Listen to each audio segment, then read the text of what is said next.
the only one in my life. Well, guess what? I'm not even in your life anymore, or whatever. So it's not even, real. When he says, "Can I keep you?" Do you find that romantic? It's kind of weird. Not really. I keep you, because he's a ghost. I try to depict him as almost normal, but I don't know. It kind of comes off as kind of fake, not as real.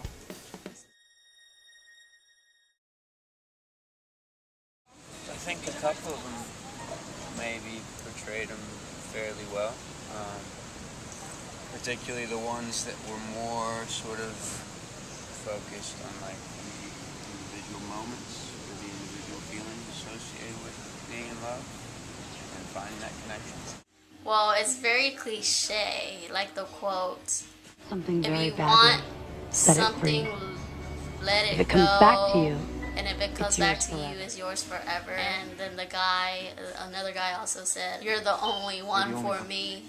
I mean, according to the clip, it's just like big expression of just like how much the guy loves the girl. Cause like in the song, he was saying, "Oh, he's gonna do like all the things that traditionally a woman does," and so he's like, "I'll do that for you, because that's how much I love you." Wanting something that you didn't know was there.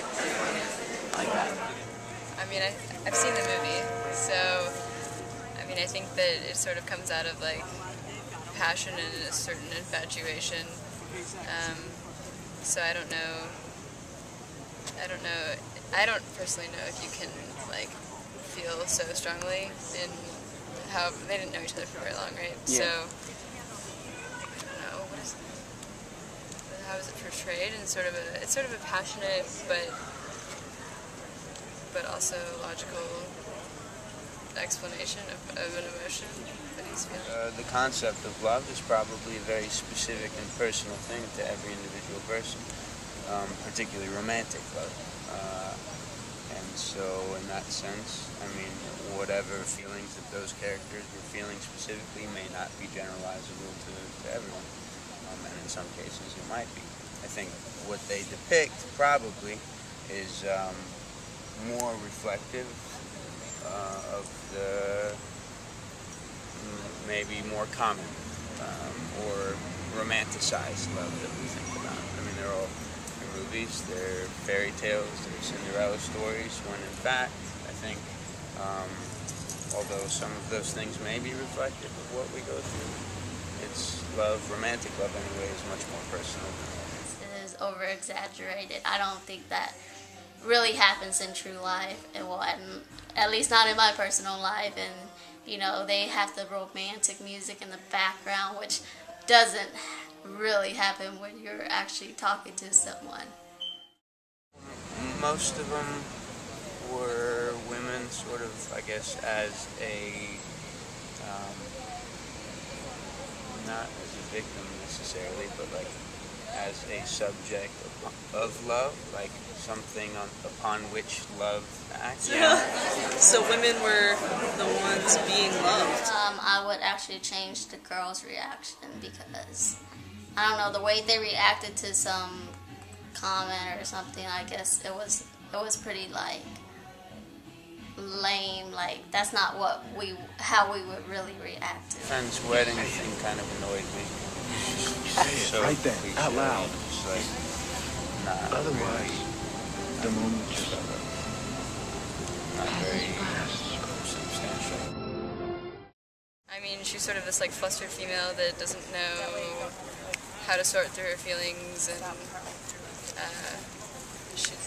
she's negative and probably not kind of negative about love and the actual like existence of love. But I don't get overly dramatically shocked or anything when they say something nice. No figure would succumb so easily and be like, okay, yes, I'll be with you and we'll be together and we'll make this work, because she doesn't really seem to be able to make decisions like that. So maybe that's not so realistic, but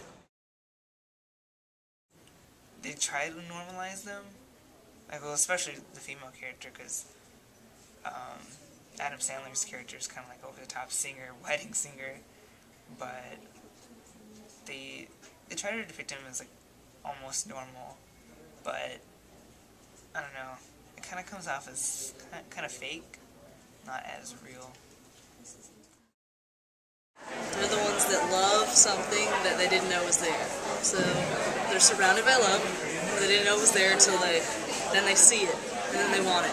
It's mostly traditional in that, you know, the guy's asking the girl out, and the girl is very emotional about it, and the guy is just like really cool and suave.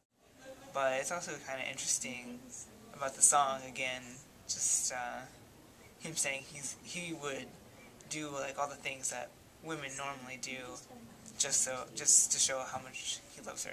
We hadn't seen that never been kissed scene before, and kind of impressed actually. What I was talking about in terms of like sort of not reducing necessarily, but sort of harnessing romantic love and what it means into like one individual's singular moment. And I think that probably captures what the feeling is more than anything else. So scared. I think it depends on what like types of film you're looking at. If you're looking like more of like a classical / new Hollywood film, it's very, very like traditional, very structured gender roles. But I think something more independent, like 500 Days of Summer, even though it's still kind of over the top, I think it's more real in that, you know, especially in today's society, gender roles aren't as clearly defined as they used to be, and relationships aren't, you know, like love at first sight, or it's not always like both people loving each other. There's always complications, and there's always like, it never works out perfectly. He's sort of not a hopeless romantic, but, you know, there's definitely a stereotype of the character of the father, of the single father, and the mom of the kids died, and finding another younger woman who's frazzled, and then like bringing her into this sort of calm family setting, which is, you know, that he already has established. Yeah, I think some of them do. Like, I guess I can't really think of anything right now, but I'm sure there are. There's always like those romantic comedies. It's like, you know what's gonna happen. They don't really like each other at the beginning, and then they fall in love at the end. So that's one of them. That's chick flicks. So those are good. I guess women typically are trying to find love, right, in those movies, and then I guess eventually they find it in the end. It was a happy ending. Are they realistic? Some of them aren't. It's like, really? That's not gonna happen. Unless you are a decent singer and a decent guitar player, and even then, you wouldn't be able to play your guitar on an airplane, and I'm pretty sure Billy Idol wouldn't have your back. I mean, yeah, it'd be like a perfect life, if that's possible. Everyone would love each other. Okay. Happy. I don't know, I mean, that's like a lighthearted, sort of lighthearted movie to watch, and so I enjoy like watching movies like that. I'm not really like a romantic, so it's kind of weird to see that. But, I don't know. It doesn't really turn me off though, but it is kind of like, Of course, happy endings and everything would be great.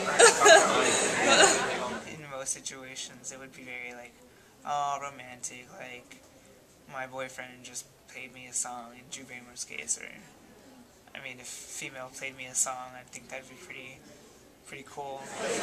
Do you feel that the quote was a good quote to kind of live by? What was that? A life without love is nothing at all. Yeah, I like that.